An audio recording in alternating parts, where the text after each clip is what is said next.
It's a mystery to me. We have agreed with which we have agreed.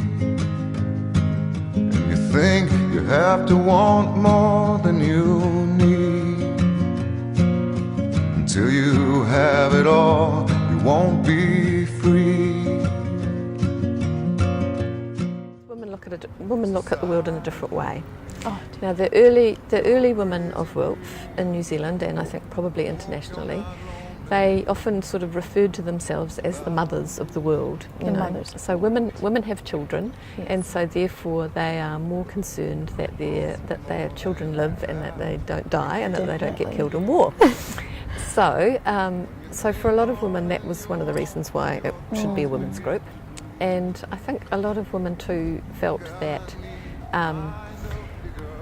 men were the one that fought wars, and therefore perhaps they shouldn't be involved in the organisation, you know, because we do look at the world differently. And then since feminism came along, or the second wave of feminism in the 1970s and that, a lot of women have become members of WILF because they like working with other women. Without me, society, crazy indeed. I hope you're not lonely without me. I think most of the women who were part of the organisation in New Zealand had been involved in other sort of social justice groups, and some of them were from the political left, so sort of, I don't know if they would have called themselves socialists, but they were that way leaning. So they were interested, I think, for those reasons.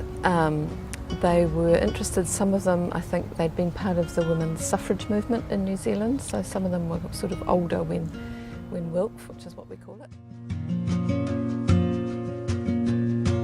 There's those thinking more or less is more.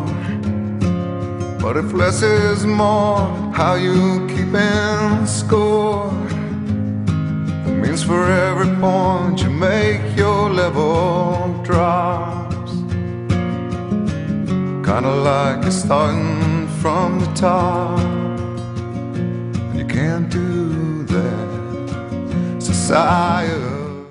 That says that there should be no nuclear arms come to the country or ever be developed here.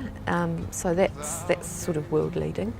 But I also think too, since the sort of Māori renaissance of the 70s and the 80s, that different ways of looking at peace have been useful, and a lot of women sort of think about parihaka and that sort of sort of conflict resolution in a non-violent way. So, you know, just sitting there. Crazy indeed. I hope you're not lonely without